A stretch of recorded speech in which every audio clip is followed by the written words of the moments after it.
Bet the board. What do you mean you don't bet? I mean, I don't bet. You know, I don't gamble. I don't. I never have, and I never will. Yeah, right. I'll bet you $20 I can get you gambling before the end of the day. You owe me 15 grand, pal. Pay him. Pay that man his money. It's the Bet the Board podcast. God likes me. He really, really likes me. In the end, I wound up right back where I started. I could still pick winners, and I could still make money for all kinds of people back home. And why mess up a good thing? Here's Payne Insider and Todd Furman. Welcome into the Bet the Board podcast, powered by FanDuel Sportsbook. And then there were two NFL division previews remaining. It's only the West left to conquer. I am your host, Todd Furman, joined as always by my esteemed colleague and co-host, the one, the only Payne Insider. And this is the perfect time to remind you to go over to FanDuelSportsbook.com/bettheboard.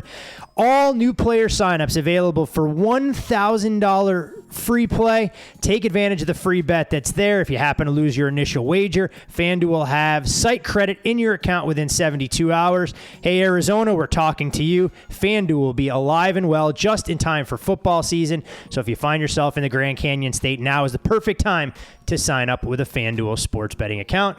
And Payne, I know we checked in on your overall health and wellness earlier this week. Are we making progress in the road to 100% just in time for kickoff next week? What was the number you gave Monday? 67.5%? Yeah, I think you told us you were in the high 60s, which would have made you a D student, thereabouts, similar to your academic prowess during your time in Tallahassee. I think we're in the high 70 percentile now, leaking into the low 80s. That's where I think I'm at this point. So you've gone from doubtful to questionable, and by the time that week one's going to roll around, you'll be probable. So we're in great shape the way I see it. Well, I don't know if that's quite accurate because I'm here, so I'm playing through it regardless of where we've been. So, all right, I'm here. There's tape no it probable. up. There's no. There's none of that. I'm just here. Tape it up. Be ready to go. And good time to remind folks that haven't already signed up for our Bet the Board football free roll. You want to share some of those details before we get into the brass tacks for today? Lots of big details. BetTheBoardContest.com. That easy. Go there, sign up. NFL Pick 5 contest, $6,000 in prizes on the season long. And we also have a weekly winner each of the 18 NFL weeks going on during this season. So BetTheBoardContest.com, 100% free to join. There's nothing that says sports betting prowess more than walking around wherever you call home with your Bet the Board swag pack. Take full advantage of the great opportunities there are to go out there, go 5-0, get your tiebreakers, walk away with some Bet the Board swag. All right, my friend, we've covered 3/4 of the National Football League, and we saved kind of the best for last as far as some of the most competitive divisions in the National Football League. So we may as well start out in my neck of the woods, relatively speaking, with the Arizona Cardinals, who find themselves paying as 6-1 underdogs to win the NFC West this season. Their win total sits at 8.5. You do have to lay $1.25 if you want to go under that total. Third season in the Valley of the Sun for Cliff Kingsbury. The last 2 years have tailed off in the latter half of the schedule. When you look at how this team performed, they lost 6 out of their final 9 games. Second year in a row, as we said, they've fallen apart down the stretch. Arizona, you lead the league in penalties, and you begin to worry about the decision-making and game management that old Cliffy boy has shown since taking over. Last winning season for this franchise came back in 2015, where they were pummeled by the Panthers in the playoffs. But their point differential last year of plus 43, best amongst teams that didn't finish with a winning record, missed out on a postseason berth by virtue of a tiebreaker as the Chicago Bears edged them out. Schedule, though, starts all away from home, where they'll play 3 of 4 on the highway to kick things off. When you look at the Arizona Cardinals, Payne, we know it's all about the offense, but they've also made some pretty good additions, at least in my opinion, on the defensive side as well. Arizona's tough for me to gauge, and it doesn't help that they're playing in this division, which is probably the most competitive. And I don't really know if I'm sold on Kingsbury yet.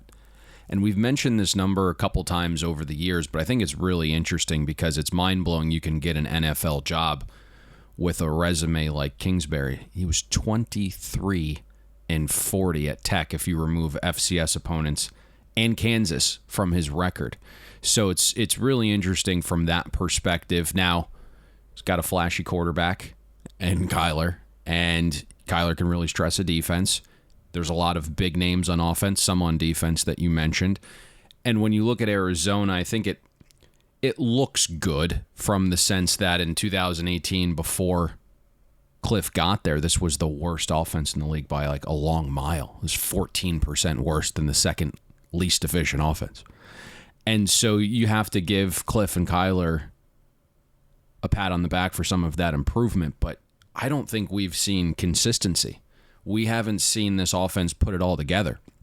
You mentioned kind of some of the up and down performances. There's really high highs followed by abnormally low lows. And so I think this is a really big year for those two guys. Organizations decide on a player's fifth-year option at the end of year 3. It's like roughly 3 months after the Super Bowl. It's in May sometimes. So Arizona is going to have to figure out if they're going to pick up Kyler's option. If they choose not to, that likely signals that Cliff's days are pretty numbered. So I think there's a lot of pressure on Arizona. Steve Kimes clearly knows that because he's made some offseason moves that are win now for sure. And so to me at this point, when I look at Kyler, he's a guy with a monster arm and he can really move, but he hasn't shown to be a consistent passer. He hasn't shown that he can dice you up when defenses know a pass is coming. He hasn't proven that he can throw to all parts of the field. And I think we've kind of broke that over the years on his decline in passing when he tries to throw over the middle. But when I look at Arizona's offense last year and try to project ahead, I'm still left with a ton of questions because I think what we are going to hear and what we have read, and Todd, I think we text each other back and forth about this. If you are buying the Cardinals this year, you're going to hear something of this sort, right? That there were two versions of Kyler, that there were two versions of Arizona's offense, and they were basically pre-shoulder injury Kyler and post-shoulder injury Kyler. Yep. And that's what you're going to hear if you're making a case for Arizona, because Kyler was injured in week 11. It happened early in the Seattle game. Now, if you look pre-injury Kyler, he averaged a yard more per pass attempt. He had a sack rate that was 2% lower. He had a positive EPA per pass. His ADOT was almost a full yard higher. He averaged 2.5 more yards per carry. His EPA per rush was 150% higher. I mean, Kyler was substantially better without the injured shoulder, and Arizona's offense was substantially better. They were top 11 in rushing efficiency, passing efficiency, and overall efficiency the first 11 weeks.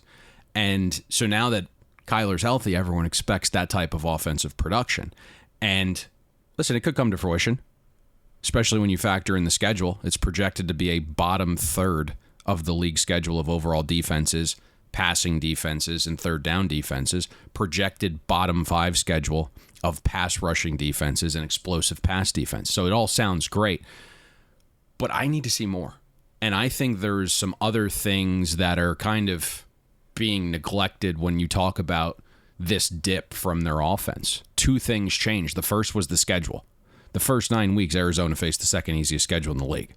Great opening week win against San Francisco, but after that, it was basically like games against Dwayne Haskins and Detroit and Carolina and the Jets and Dallas's first game with Dalton, and then you had the come-from-behind overtime win at home against Seattle after being down double digits with under 3 minutes to go. From week 10 on, the schedule is much more difficult. But the largest change, and something that could really rear its head this season because it's a copycat league, and you kind of hit on this perfectly, it's like, what is Cliff Kingsbury? And really what happened is Bill Belichick. Bill Belichick potentially stole another young offensive mind soul here, right? Because if you go back to week 12, the Cardinals were in New England, and Belichick threw Cliff and Kyler this ridiculous 12-6 curveball. The Patriots went uber small on defense. 5 or more defensive backs played almost 99% of snaps that game. 69% of snaps, 2 or fewer defensive linemen were on the field for New England. Belichick had defensive backs replacing linemen. he used this like speed defense to combat, obviously, the mobile Kyler Murray and this air raid offense, and it worked. Arizona ran 70 plays. They averaged 4.3 yards per play, 4.4 yards per pass. Kyler had a pick, no touchdowns. Arizona didn't record a single explosive pass in that game. And while the rest of the defenses that Arizona faced didn't do that at the rate Belichick did week 12, they sure as shit noticed and mimicked some of that, right? I mean, Arizona saw far more dime formations the final 6 games. They saw far more 2 lineman sets. Arizona saw lighter boxes that were daring them to run. From week 12 on, when Belichick kind of threw this curveball and other defenses stole some of the pages from that book, Arizona averaged 8.2 points less. Their yards per play declined 1.2 yards, and their efficiency decreased over 30%. So Cliff's going to see more of that this year now that teams have had a full offseason to study this. He didn't show an ability to adapt last year, but I think if obviously he wants to keep his job, I think he's got to have something to combat this, and hopefully he's identified it. You know, that's the biggest thing here, Todd.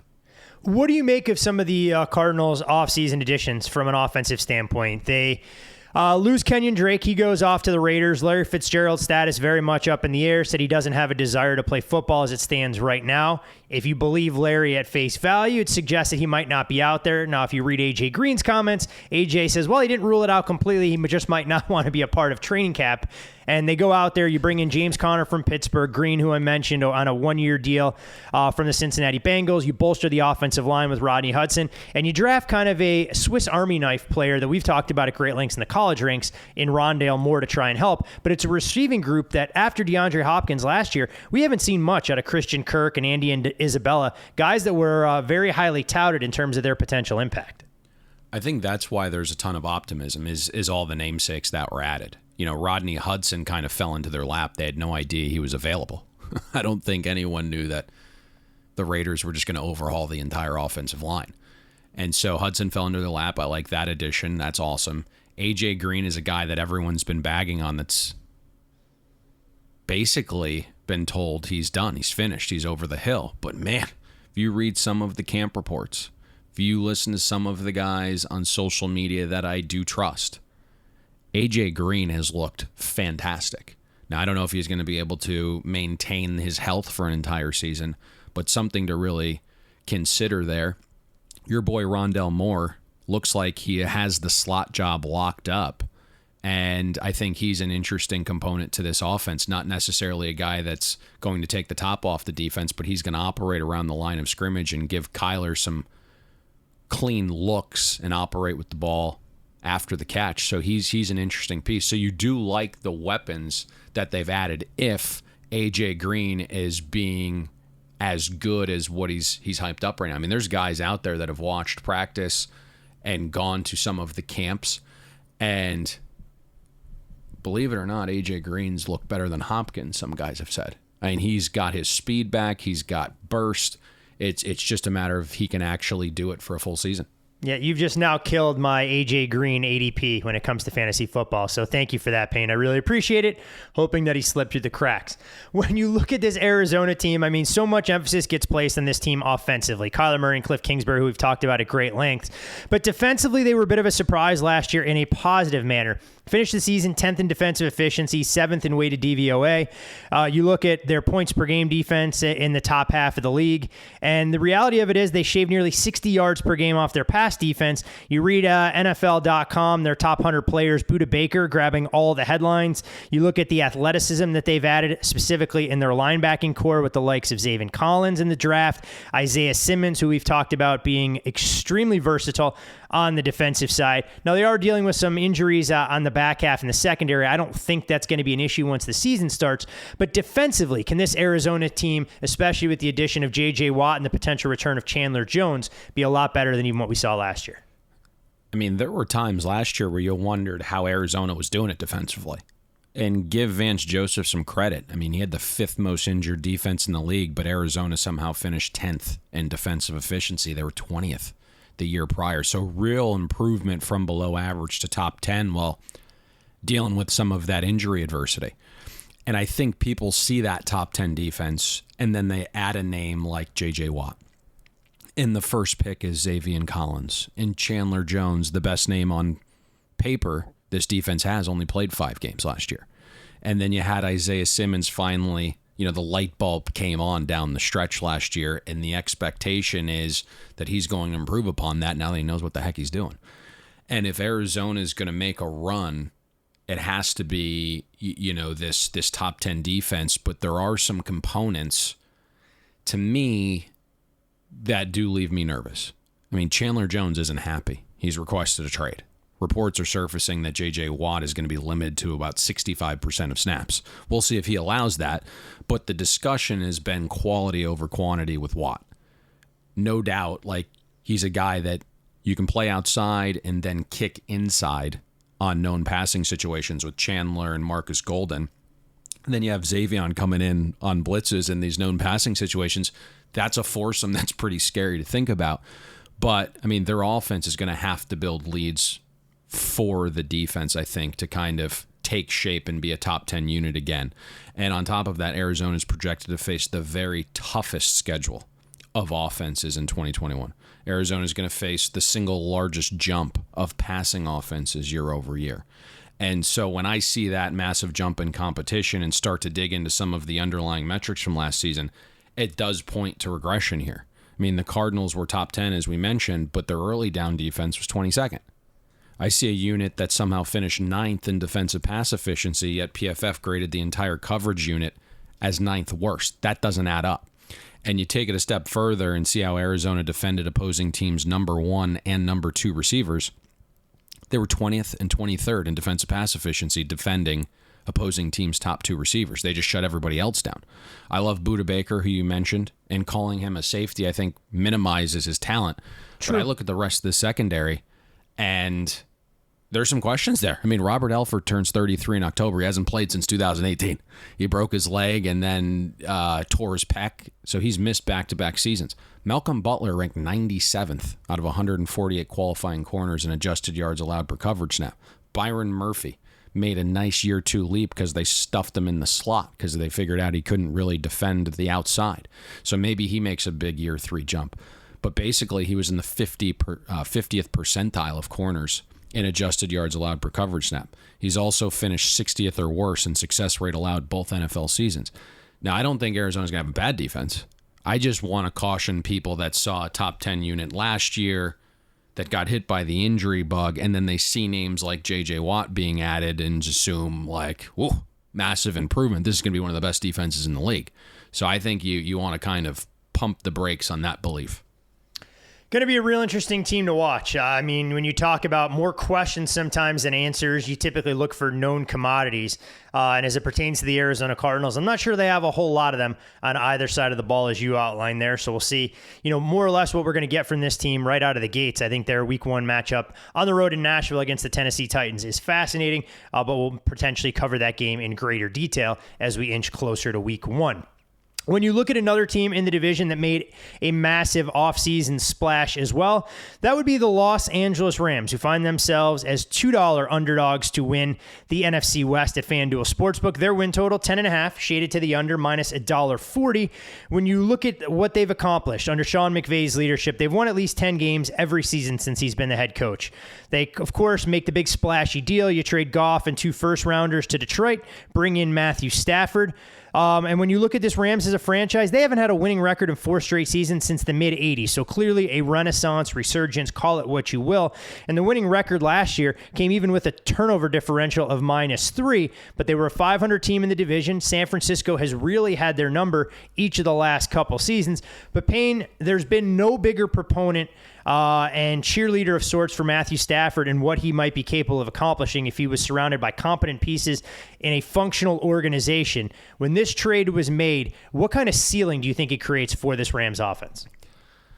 It's interesting because I think obviously the ceiling has risen, but the market certainly accounted for that. And I think at that point, once you got to a number that some places hovered around 11, we started to see pros take the under on the Rams. So that's kind of the interesting dilemma that I'm having in my head. Now, when I just look at them piece for piece, the frontline talent's there. And I think we all respect Sean McVay as an offensive mind. Now, he's probably given a touch more love than he deserves at this point, but no doubt he's damn good. I do think he deserves some credit in the making of this as well. You know, I mean, how many guys would have just kind of sat on their hands with Gurley and Goff? And they went to the Super Bowl in 2019. And then they cut their lead back in March of 2020. They traded away Goff in January of 2021 after both basically signed max deals. So give a young guy some credit that didn't have an ego and was willing to say, "Oof, I think we're really wrong here. Let's fix this." Can I ask obviously, Matt. Yeah. Can I ask a question real quick on that? And I think it's important to obviously realize when it's time to cut bait. But what kind of indictment do you think it says of the organization, knowing how much money they gave Goff and they gave Gurley, only to cut ties with them so soon thereafter? Well, how do you go about it when you go to the Super Bowl? No, I think great, that's always point. it's always the debate organizations have. Now, we always had question marks about Goff because we knew what Sean McVay was doing for him. And so McVay probably should have been the guy to identify and say, hey, maybe we want to let this play out a little bit more before we give him big money. But when you go to the Super Bowl and you say to yourself, man, I had one of my worst 2 weeks of preparation. This was a loss on me. We had the defense that locked the Patriots down. This is now on me. I can fix this myself. It's tough when you go to the Super Bowl, and it's all young guys. It's not like these guys were, outside their prime. That's the other crazy part about this. So, they definitely should have been a little bit better self-evaluating, but it's really difficult to do.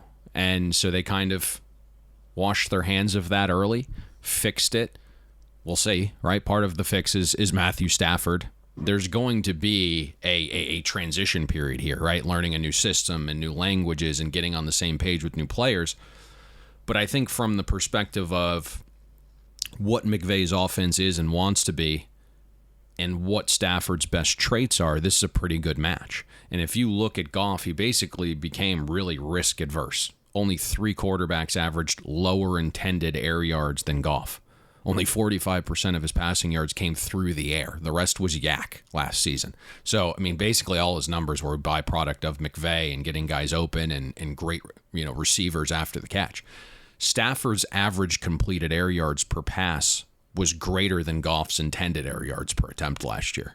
And so, you just kind of look at Goff's trajectory each of the last 3 seasons, he kept kind of getting in his own head a little bit and just wouldn't push the ball downfield. 7% of passes in 2020 traveled more than 20 yards. That's it. So I think Stafford right away opens up the offense. He's going to be willing to push the ball downfield more. 2 years ago, Stafford had a 19% deep pass rate. Last year, Stafford's passer rating on throws of 20 or more yards was 50 points higher than Goff's. So I think we're probably going to see things from McVay that haven't been on film ever before because Stafford allows him to do some of those things. I really think McVay covered for Goff the last few seasons. Now, it sucks Cam Akers went down and Henderson's battling a thumb injury. It forced the Rams to make a move for Sony Michel Wednesday morning. But I think this is still the best cast Stafford's had around him when you look at an O-line that finished 7th in pass block win rate and line yards. A receiver group with, Woods, Kupp, Djax, and Van Jefferson, Higbee at tight end, far and away, the best designer and play caller Stafford's had in his NFL career. We know the one time, Todd, that Detroit elected to go with an offensive-minded head coach in Jim Caldwell, Stafford produced a winning record. Now, McVay and Goff are going to have to operate against a schedule here of defenses projected to be top 10, but it's easier than what the Rams faced a season ago. And when it comes to the pass game, we're projecting a below-average schedule of pass defenses and pass rushing defenses. So I'm excited about this side of the ball, Todd. In general, though, it doesn't feel like there's a ton of depth on the entire roster. It's a lot of front-end, highly talented guys, and there's some question marks about depth. But I think you have to like the pieces on offense. You know, it's one of the things that I've seen thrown around, and I kind of like it, describing the Rams roster construction, not only on the offensive side, but defensive side as well. It's that stars and scrubs mentality where if guys stay healthy and you can keep your best players out there, the sky becomes the limit. Your coaching merits really get tested if you lose a key contributor. And you talked a little bit about running back depth and the injury to Cam Akers prompting them to get Sony Michel to bolster their backfield. You know, what would things look like if they lost one of their top wide receivers? Every team falls off a cliff when you lose your starting quarterback. But it always bears watching when you try and forecast how the Rams are going to be at the end of the season, especially in regards to their win total. Now, defensively, I mean, this is a team. Raheem Morris comes in, he'd be a first-year defensive coordinator there under Sean McVay. They don't really add much. You lose a little bit in the secondary. Troy Hill and John Johnson both taking off. Michael Brockers, they part ways with as well. They did finish number 1 in the league in scoring defense, allowed the fewest yards per play since the Broncos, who won the Super Bowl back in 2015. One of 2 teams over the last 2 seasons, alongside the Steelers, that have generated 50-plus sacks. And we know about what kind of talent they bring at all the different levels. Aaron Donald, of course, not only the best defensive lineman now, but arguably one of the best defensive players we've seen when you dig into some of the numbers and what he's been able to accomplish. Jalen Ramsey, talking about him potentially changing positions. You talked about it last year. Maybe he could add some value playing in the slot as well. And we know, Payne, anytime a Florida State man changes his number, big things are on the horizon. Oh, God. I have a tough time with this defense because Brandon Staley was a bit of a surprise last year.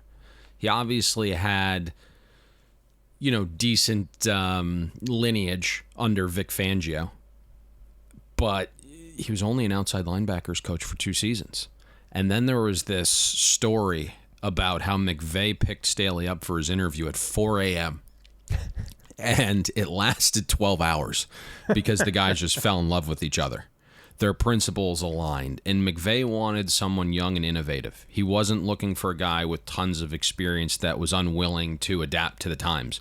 And I think that's what Staley did so well, was building a defense around today's times. He wanted to stop the pass and pressure the quarterback. He didn't focus on the run, but he did want linebackers and guys in the secondary that could react quickly and were willing to tackle once they did identify run was coming. And he wanted guys that were interchangeable. And so that's what we saw last year. Jalen could play outside one week and then in the slot the next. And it obviously helps when you have Jalen and Donald, 2 of the best at their positions. And, in my heart of hearts, I really do feel like the schedule is partly responsible for the Rams' defensive dominance last season. I mean, this list of quarterbacks is just brutal. Wentz, Daniel Jones, Alex Smith, Kyle Allen, Foles, Tua in his first career start, Nick Mullins, Cam, Sam Darnold. Even the toughest offenses on the schedule came at times when they weren't performing optimally, right? Like it was Seattle both times after Pete Carroll neutered the offense and demanded more running. It was Tampa before their bye week when they weren't using motion and play action enough. Both Cardinals games were post-shoulder injury Kyler. So it was really tough for me to gauge. I mean, Brandon Staley hit the lotto. I mean, went from linebacker coach to head coach and basically inside of 24 months. When you put it all together, the Rams defense played a schedule of offenses bottom 8 in overall efficiency, passing efficiency, pass blocking efficiency, third down efficiency. I mean, it was really a brutal schedule of offenses. Now, Raheem Morris, not really sure what he is. Guys are learning their third system in 3 years. You do lose the 2 key cogs you mentioned in the secondary, and I'm probably a little higher on Johnson and Hill. I mean, Troy Hill allowed 1.03 yards per coverage snap in the slot last season. That was 5th among corners with at least 200 slot coverage snaps. Only 5 other corners that played at least 100 slot coverage snaps allowed a lower passer rating than Troy Hill. John Johnson was the leader of the defense. He was basically the conduit between Staley and the rest of the guys. He was their on-field coach and play caller, extremely versatile. You could play him as a hybrid safety. And basically, he played every single defensive snap last season. And then you mentioned the Rams shipping Brockers to Detroit as well. Then you think about the schedule. And the Rams are going to play a schedule of offenses projected to be top 5 overall this season. Top 5 in passing and rushing and in the red zone. Todd, this would not shock me in the least if the Rams fell to, 10th or worse in overall efficiency and defensive efficiency this year. I mean, hey, look, we've talked about it last season in terms of, and you highlighted week in, week out, going, all right, we keep waiting for a chance to go up against the Rams defense, but when you don't play a schedule that allows you to try and do so, you can't force an issue that's not there. So talking about this team falling a little bit defensively, but maybe being able to make up the shortcomings offensively makes them such a fascinating team. And to hear you say that you've seen some professional money as this win total got a touch inflated. I mean, Matthew Stafford as a dark horse MVP, the Rams as a runaway to win the NFC, felt a little bit aggressive. But it's good to see Matthew Stafford getting some love. And I think you and I, who have been fans of his, will be excited to see how he performs match up with Sean McVay and if the defense can do its part. But the Rams won't be without competition, obviously, in the NFC West. And maybe their biggest challenger, especially on paper, will come from up in the Bay Area. That'll be the San Francisco 49ers, who've actually moved into the favorite role in the division at FanDuel Sportsbook at plus 190. Their win total sits at 10.5 as well, but you only have to lay $1.20 if you want to go over. When you look at the 49ers, last year, more or less a reset season, not necessarily by design, but necessitated because of injuries. They placed 31 players on injured reserve a season ago who missed a combined 95 games from week 1 starters. Both were most in the NFL. Only Denver finished with a worse turnover differential. And Payne, for all the expectations we have with Kyle Shanahan and how we think the world of what he can accomplish, he's only produced one winning season as head coach in San Francisco. That, of course, the year they were a quarter away from winning a Super Bowl with Jimmy Garoppolo as the starting quarterback. We know what the biggest storyline coming out of the Bay Area is, but want to know where you'd like to focus, whether it's on the 49ers offensively or what this defense may look like when completely healthy along that D-line. I mean, let's start with the offense. We try to do our best to not hit things the same way as what listeners are being inundated with on television and social media. But sometimes, the topic is so large, we should probably address it and just do it in a little bit more of a sophisticated manner. And so when you look at Jimmy G or when you look at Trey Lance, the reality is Jimmy G's still on the roster. Now, I get it. He's an asset that the 49ers organization can get something for, even though they crushed his value a little bit when you go out and give up the world to get a different quarterback. But I don't think the 49ers are truly ready to move on. I mean, if you look at Jimmy G's cap structure, $26.4 million he's getting paid this year. The dead cap number was only 2.8. So if the 49ers didn't want Jimmy G around or didn't think he could contribute, he would have been gone. And they would have allocated that $23 million to build around Trey Lance. And I don't think Kyle Shanahan's dumb enough to stunt Trey Lance's growth if he's truly the day one starter holding out hope to get a third-round pick for Jimmy G. I mean, the reality is when you kind of went over the record there for Kyle Shanahan, and there's some certain questions as to his ability as a head coach still, even though he's one of the best offensive minds. But here's the reality. When Jimmy G has started for Kyle Shanahan, the 49ers have won 73% of those games. When any other quarterback started for Kyle Shanahan in San Francisco, 49ers have won 21% of those games, and everyone just wants to cast the dude off. Like, he's just trash. Like, just throw him to the frickin' curb. He was one quarter away from winning a Super Bowl and one overthrown ball. Now, I know he didn't go out there and throw for 400 yards in that performance, but amazing how much different this narrative would be, Payne. And I know you didn't want to see Kansas City lose that game, but that's neither here nor there. If San Francisco wins that Super Bowl. What did he start in that game? Was it? I don't remember off the top. Was it 11 for 11 or was it 16 for 16? Yeah, I mean, he ridiculous. It wasn't downfield air yards or anything like that, but you don't necessarily need that. And we've seen it in the modern day NFL when you have the exotic smash mouth ground attack that San Francisco wants to employ. Now listen, Trey Lance has all the talent in the world. I mean, he is a creative player you make in a video game. He's 6'5", 230, rocket arm, pro-style drop-back passer, but mobile enough to not just run, but run you over. And I mean, we see Justin Fields running around in these preseason games, Todd, and even though their body compositions are similar, Trey Lance just looks like a different dude. So, I mean, Trey Lance has all the talent in the world, talent that, Jimmy G couldn't dream of having, but Trey Lance also just turned 21. This is a league where quarterbacks are playing into their late 30s. I have no idea why you want to rush that. And if you look at the history of this league, only 2 quarterbacks the last 70 years are younger than Trey Lance that have started day one. I mean, Trey Lance has played one meaningful game of football in 21 months. It was at the FCS level where he completed 50% of his passes in that game. To me, don't sleep on Central Arkansas, Payne. Do not sleep on the college football juggernaut that is Central Arkansas, the Fighting Scottie Pippins. I'm okay starting Justin Fields day one for multiple reasons. Like, Andy Dalton isn't Jimmy G, and Justin Fields has played at the Power 5 level for more than one of the best programs, and he started multiple seasons at that level. I mean, let Trey Lance get his feet wet, and when he's ready, then it's go time, right? And that could be week 4, could be week 9, could be game 1 of 2022. Or shit, it could be the second quarter of game 1 this year if Jimmy G goes down. My gut says Jimmy G starts. And the last time he started and played a full season, he led the 49ers to a Super Bowl, completed over 69% of his passes that year. But I do think it's smart week to week to give Trey Lance a look with a package or two in short yardage and goal line situations. Like, make opponents waste time every single week preparing for something that you may not even use or use minimally, right? But I will say this, whoever's under center, they're going to get lots of help because Kyle Shanahan's designing the offense. He's calling the plays, which is a plus situation. You have a top 10 offensive line that added a veteran center that's familiar with the system in Alex Mack. You have Debo, Ayuk, and Kittle. That is a monster trio of weapons.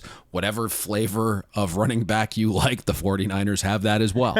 And, you start to look at some of the other things, right, that could be a beneficiary to success for the 49ers. And they have the easiest schedule in the NFC West. The projected schedule of passing defenses is bottom 7. Last year it was top 5. Explosive passing defenses projects to be bottom 5. The 49ers last season faced the most difficult schedule of pass rushing defenses. That drops to below average. You have some of these, we'll call them bonus factors you look for when assessing teams and trying to peg positive regression. The 49ers were the most injured team in the NFL, both in terms of sheer numbers of games lost, but also value lost when you factor in who was injured and the positions that were injured. Some of the very worst fumble luck. And when you expand out and look at where these turnovers took place, the 49ers lost the most EPA on offense from turnovers. And then you rewind a little bit here, and this may tick some people off, but it's the reality. Monday, November 30th, Todd, when the city of Santa Clara decided to announce exorbitant COVID restrictions, that forced the 49ers without notice to move their entire operation. So they practiced and played in Arizona. 49ers only had 5 true home games all season, and 2 of those true home games were against Arizona and Los Angeles, so not a ton of travel benefit there. I mean, I can tell you, and you kind of mentioned the shift in odds within the division, 49ers are very sharp. This was something that I was a part of. We went over 10 wins on the 49ers. You're now looking at, 10.7, something along those lines. This is, I think the sharpest play within this division.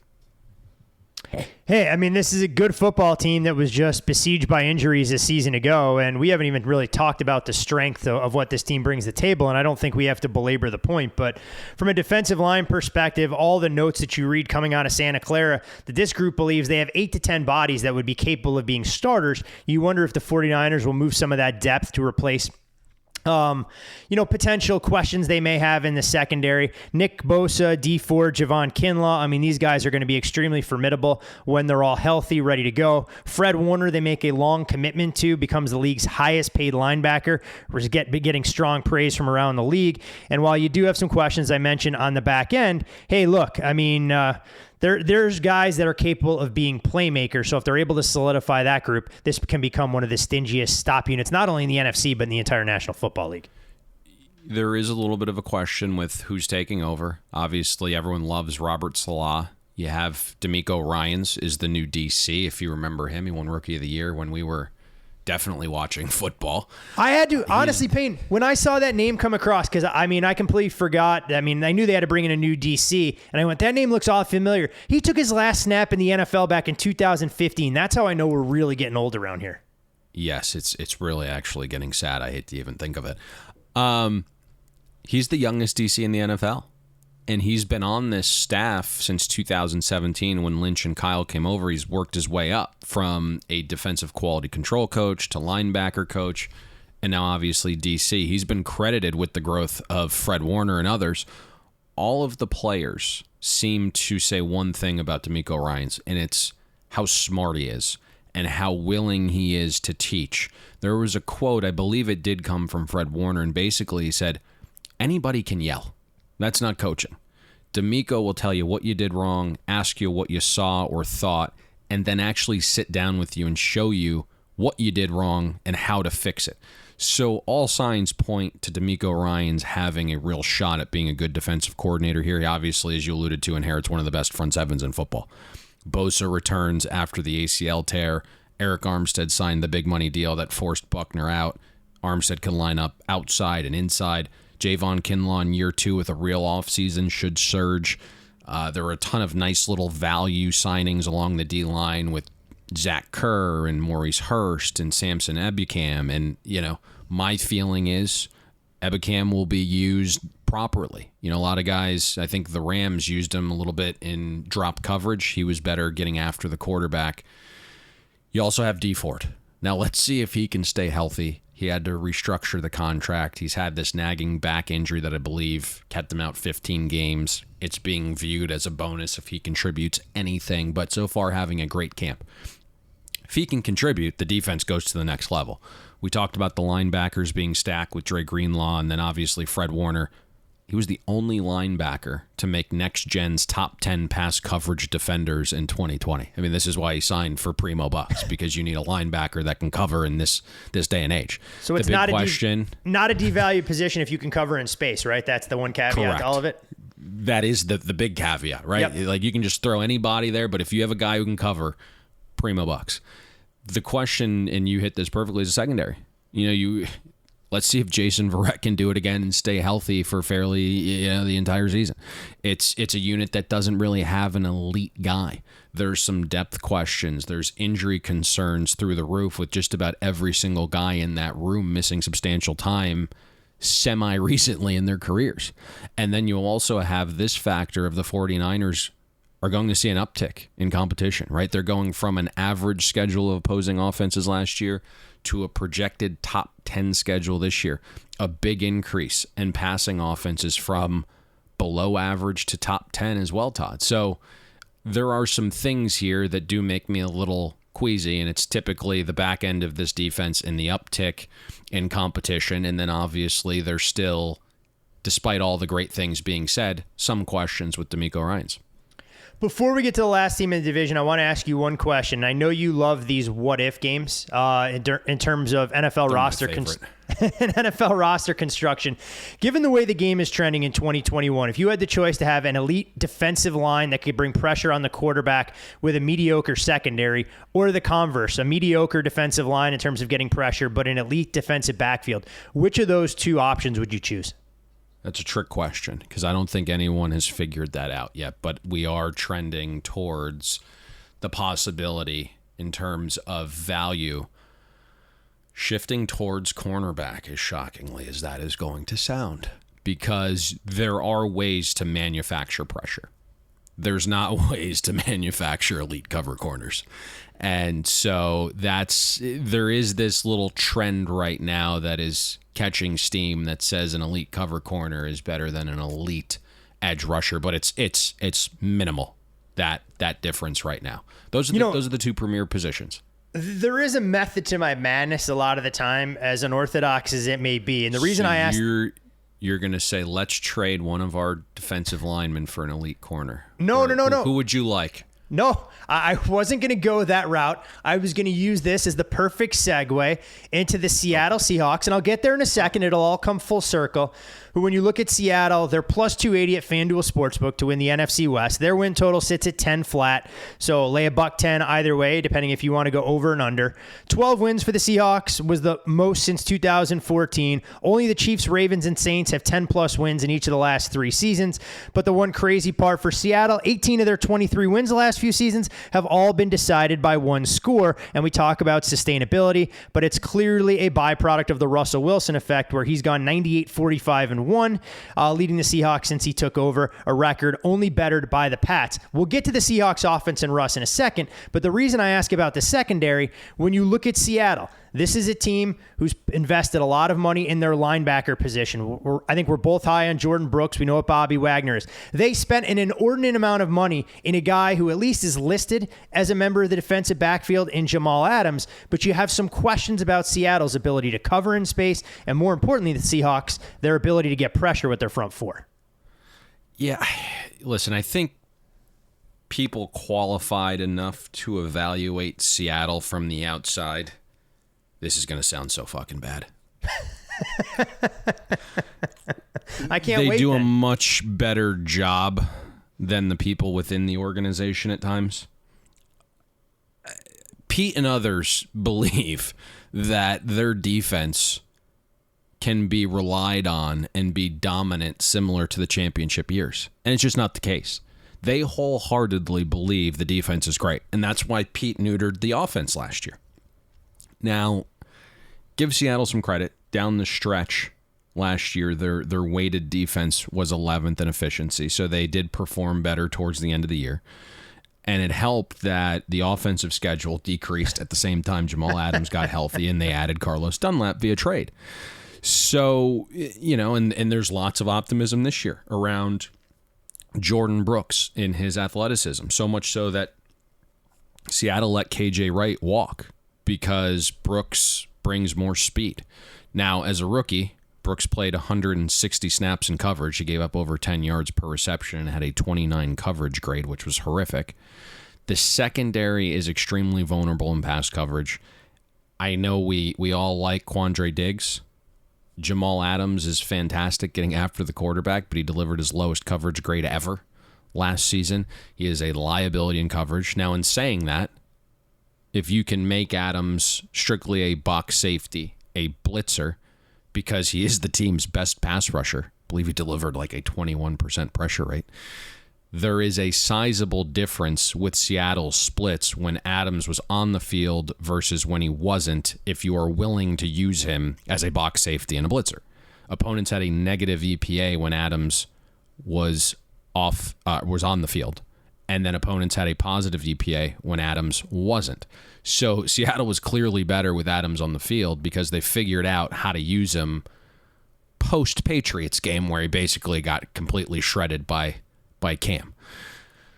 From that moment on, he just became a blitzer, basically, and just crushing souls in the box. That's what he needs to be. The other thing that Seahawks fans won't be happy about is the defense sees a massive uptick in competition.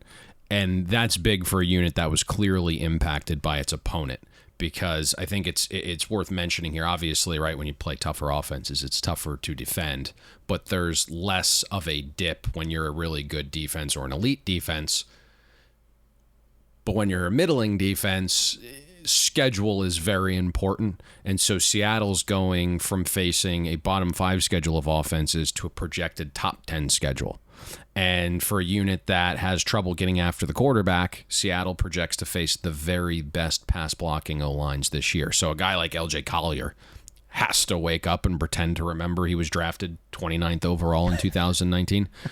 This just feels like a middling defense that still has some clear holes, Todd. I mean, you've taught me extremely well when you assess a defense and some of their metrics. You obviously look at the competition that they've played. I was blown away, Payne, when you look at the team being 30th in scoring defense the first 9 weeks, number 1 in the final 9, and then you understand why they were able to create a resurrection. Not only did they run the ball more offensively and the defense was on the field for a lot less snaps and possessions, you played Jared Goff twice, Alex Smith, a hurt Kyler Murray, the Philadelphia Eagles, the Jets, the Giants, and the 49ers with the dynamic fourth-string quarterback in Jacksonville known as C.J. Beathard. So clearly things were going to improve compared to what you saw early in the year. But we'll see exactly what this team is defensively, because from the offensive standpoint, Shane Waldron takes over. He's the former Rams pass game coordinator for Brian Schottenheimer, who was fired at the end of the season. And we can start with the highlights. They set a franchise record last year, more than 28 points per game. Clearly a separation first half versus second half. Russell Wilson's numbers more than showed that. Despite him completing a career high completion percentage-wise and touchdowns. He had 28 touchdowns. He accounted for the first 8 games, 14 over the last 9. We know what Tyler Lockett and DK Metcalf can do. A backfield that should be healthier and have more game breakers as they continue to figure out the depth there. But what kind of expectations should we realistically have for a Seattle offense that was diametrically opposed last season, and we're not exactly sure what we're going to get to kick off the 2021 campaign? Shane Waldron has some good traits about him. He comes over from the Rams. He was their passing game coordinator under McVay the last few seasons, so he clearly is going to have a clue. All the reports are that this guy is just chomping at the bit. He is a natural leader. Pete Carroll has praised him for how he talks to the team. So from the sounds of things, there should be improvement from Seattle's offense. We're hearing faster tempo, more no huddle. Even when huddled, expect Seattle to get in and out of it faster. Waldron's giving Russ the go-ahead to change plays and audible if he doesn't like what he sees. Talks of Russ using more play action. Fully expect Russ to get the ball out of his hands quicker. We know O-line issues have been a constant for Seattle's organization over the years, but Russ can assist in that. And he can help things improve by not holding on to the ball for nearly 3 seconds before every pass, which is, what he's been doing. He had the 5th slowest release time last year. All of these new possibilities sound great. But the question becomes, and it's really tough to say this about, a guy who's had a ton of success at the college level and the NFL level and won championships at both. But even if all of these things help Seattle's offense, none of us know if Pete Carroll's going to suddenly get a wild hair up his ass and squash the offensive progress like a bug, right? And just neuter the attack like he did last season. None of us have that crystal ball. And so it's really important to outline this. I know we talked about it ad nauseum last year, especially towards the latter parts of the season. But if you look at Seattle the first 10 weeks last year, they passed the ball at the highest rate in the league on early downs and own the highest total success rate in the league over that stretch. That wasn't good enough for Pete, right? After they lost back-to-back games against Buffalo and the Rams, he demanded Brian Schottenheimer to stop what he was doing and run more. So from week 11 onward, Seattle on first and second down became pretty balanced. 50% run pass, and no shock here, their success and efficiency dwindled. And so when you look at what truly unfolded down the stretch, it was really 3 things. Pete Carroll neutered the offense. The schedule of opposing defenses increased. And the defenses also chose to stick another defender deep and play some version of a cover 2 or cover 2 man or quarters defense. But effectively, it was a too high look, to not get overly confusing here. And once teams started doing that, Schottenheimer and Russ never really adjusted. They kept trying to bomb the ball deep. And if you look at the first 9 weeks, Russ took deep shots on almost 13% of his passes. Those resulted in a positive 0.54 EPA. He was on target with 62% of those deep passes. But once teams dropped that second deep defender from weeks 10 through 17, Russ still threw it deep almost 12% of the time, but his on-target rate dipped to 40%, and his EPA on those 20-plus yard throws dropped to a negative 0.15 EPA. So there wasn't this adjustment from Brian Schottenheimer, and that's kind of the sword Pete Carroll made him fall on, was he wasn't able to adapt or adjust. Well, I mean, he kind of stripped his confidence away after really doing well the first 10 or so games. So I think the hope is, if you're Shane Waldron, you can execute your offense with a little more tempo than last year. You can pass the ball in early downs at an above average rate. but you can shorten some of the concepts, right, to make the pass game not so predictable. If you can convince Pete, like, hey, the shorter, quicker passes are an extension of the ground game, and we're also not getting Russ killed because he's releasing it quicker, we may have something here. Now, it's awesome that a first-time OC gets to work with Russ, but what does suck is Waldron's offense is projected to face the most difficult schedule of defenses and passing defenses. 9 games against defenses that finish top 10 in EPA, so he does have his work cut out for him from that perspective, as well as massaging what he actually wants to do offensively to Pete. It's one of the teams that's confounded on so many levels the last couple of years. I mean, I know I mentioned the one-score games and how Russell Wilson becomes the great eraser for a lot of the deficiencies on this Seattle team. But in reality, you wonder how long he can continue to pull this team along if he's not given the support. Because you talked about it. Seattle still believes that they have an elite-level defense or something close to it. That's a far cry from the Legion of Boom defense that allowed them to be so successful when Russ was kind of learning the offense and they were able to reach all sorts of heights back in 2014-ish and thereabouts. So we'll see exactly what we have. Have we seen professionals kind of take a stance on the Seahawks as far as their overall season outlook in this very difficult division? I have not. That is one thing I have not seen. Now, some of the guys I talked to, and it's really funny because you can just tell how difficult this division is. It was like, hey, assess the NFC West, then let's all join up and have a conversation. And so it came back with a couple on San Francisco. One guy liked Arizona. Another guy liked Seattle. Everyone seemed to kind of want to fade the Rams' momentum and hype, but nothing convincing on Seattle. There were some conversations of a to make the playoffs bet, but nothing has come to fruition there yet. It's always interesting. I mean, a handful of these teams year in, year out become more polarizing than anything else, and you get a better indication of how they're going to perform when you judge them on the merits week to week more so than an entire season-long outlook. And I think Seattle kind of fits that bill when we approach them in the 2021 season. Perfect time to remind you to follow Payne on Twitter at Payne Insider. I'm Todd Furman. You can follow me there. Most importantly, follow the podcast at Bet the Board Pod.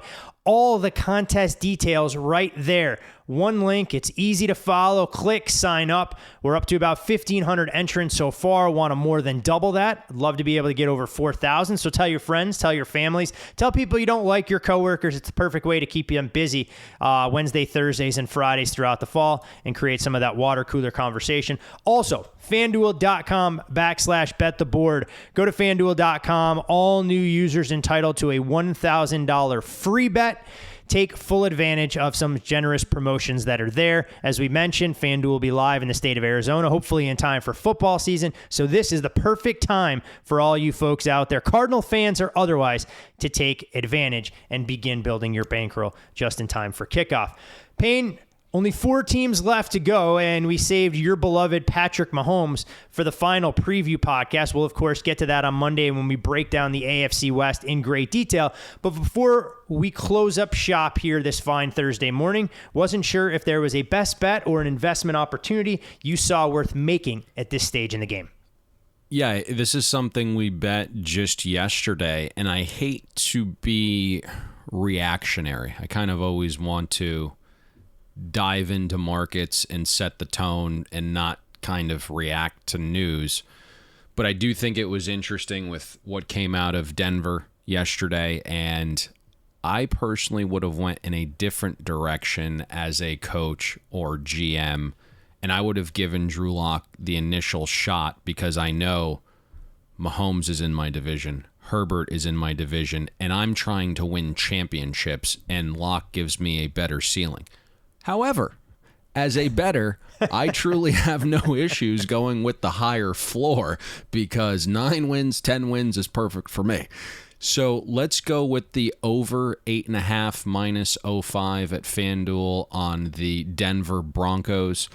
What I do like about this situation is you have a Teddy Bridgewater who is loaded with gobs of talent around him. He is not going to lose you the game. When you look at the opening schedule, there is a lot of opportunity to start 3-0 and build some confidence among a young receiver group. I also like the idea that Teddy Bridgewater last year in Carolina faced one of the most difficult schedules of passing defenses, and now he's going to be going against the easiest schedule of passing defenses this year. When you look at Vic Fangio, the guy's an absolute monster defensively, one of the best defensive minds in all of football. You add a Patrick Surtain, you get healthy along the defensive line. I think this is going to be one of the best defenses in football. And so I like the makeup of Denver here, and I think even if they are the third best team in the division, that they can easily get to 9 wins. And what's really interesting, I don't want to kind of spoil this because we'll get to the NFC West on Monday. No. Go into a deep dive on the Broncos. What do we know? What do we know of the Chargers at this point? I love Justin Herbert as well, but we have a head coach, and he's kind of being anointed as like the next whiz kid, and that's awesome. But defensively, he got this job based upon a huge breakout year with Donald and Jalen Ramsey and just a shit schedule of offenses he faced. Do we know his defense is that great, or was it a byproduct of elite talent and a really shit schedule? So I don't know what the Chargers are. They seem to be one of those like flash teams, and there was some pro money on their win total over, but I don't think we actually know what the Chargers are. So there could be some potential value there, and the Raiders, I'm not quite sure what. Don't worry. So I like the composition of this Denver team. I think there's a lot of talent there. I think the offensive line improves. I like Javonte Williams, obviously, so I think they upgraded at running back. Tons of talent out wide, and you have a game manager in Teddy Bridgewater that's not going to lose you games. And I do get a vibe. Could be wrong. I could be giving him too much credit. I do get a vibe with this easier schedule of passing defenses that we see him push the ball maybe a touch more down the field this year. That's my hope. Don't worry, the Raiders went out and they got Denzel Perryman, so all is well as far as the Raiders' defense is concerned yesterday. And I thought you were going to go into a full-scale Denver Broncos breakdown here. I mean, we only had 3 teams to cover on Monday to lighten the workload, but you stopped yourself short in the tracks to do that. So Denver Broncos definitely makes a ton of sense. It'll be interesting to see how that team is viewed throughout the course of the season. You talked about it, defensive-minded head coach. And, of course, we'll do Denver a deep dive of sorts for all the things Payne highlighted on Monday when we wrap things up on the preview front. Any final words of wisdom, life advice, things you'd like to share as we inch ever so close to week 0 of college football, Payne, before we turn our lives over entirely, as if we haven't been doing that already since the middle of July, to this lovely craft of ours we call handicapping NFL and college football? No, I think that's it. Talk to everyone on Monday.